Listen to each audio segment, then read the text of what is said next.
Hey everyone, I want to talk about something today that I'm really passionate about. Something that can absolutely transform our classrooms and, honestly, our students' entire futures. We're talking about creative thinking. So let's just start with a big question. One that, well, it honestly keeps me up at night sometimes. And I'm guessing it's on your mind too. When you look at everything we're doing, our lesson plans, our goals, are we really preparing our students for the world that's waiting for them? Or are we just getting them ready for the next test? It's a tough question, but we've got to ask it. And the answer, I think, lies in this really powerful shift in how we approach things, moving away from just, rote memorization and towards something so much more dynamic. So, what is creative thinking in the classroom? Look, it's not about turning every kid into Picasso, not at all. It's about building a space where they feel safe to imagine, to play with ideas, to experiment, and to question everything.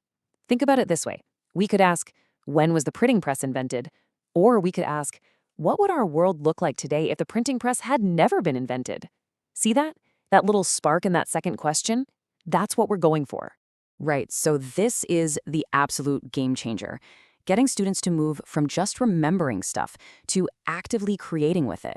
I'll give you a perfect example. I had this student, Maya, super smart. In biology, she could ace any test, label every part of a plant, no problem.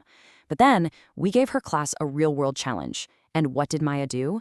She designed this amazing vertical garden to grow fresh herbs for the school cafeteria. She wasn't just spitting back facts, she was using them to solve a problem, to innovate. That's the leap. And you know what? When we start creating more of those Maya moments, something truly incredible begins to happen. It's way bigger than just one cool project. We're talking about a real fundamental transformation in our students. And that's where the magic really is. And I mean, this goes so much deeper than just getting better grades. It's a complete shift in their entire mindset.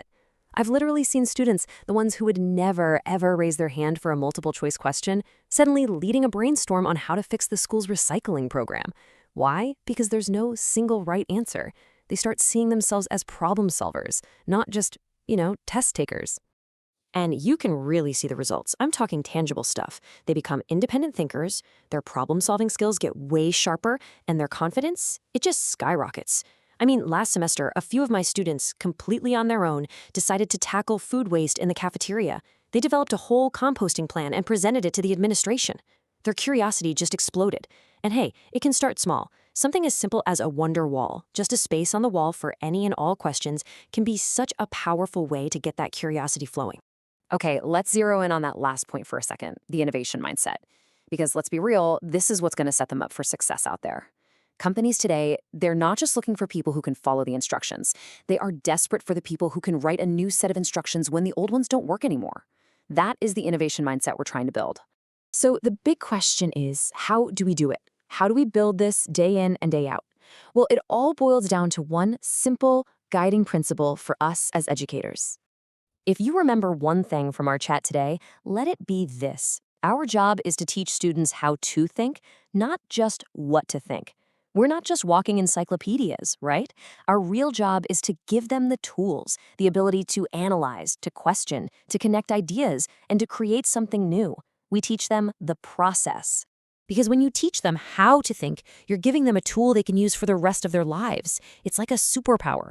It lets them tackle any problem that comes their way, whether that's a tough math problem today or, some huge, complex challenge at their job 10 years down the road. This is the skill that actually lasts.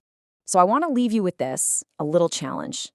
Tonight, when you look at your lesson plan for tomorrow, ask yourself, how am I going to teach the how? Find just one spot, just one, where you can change a what question into a what if question. That one tiny shift could be the little spark that ignites a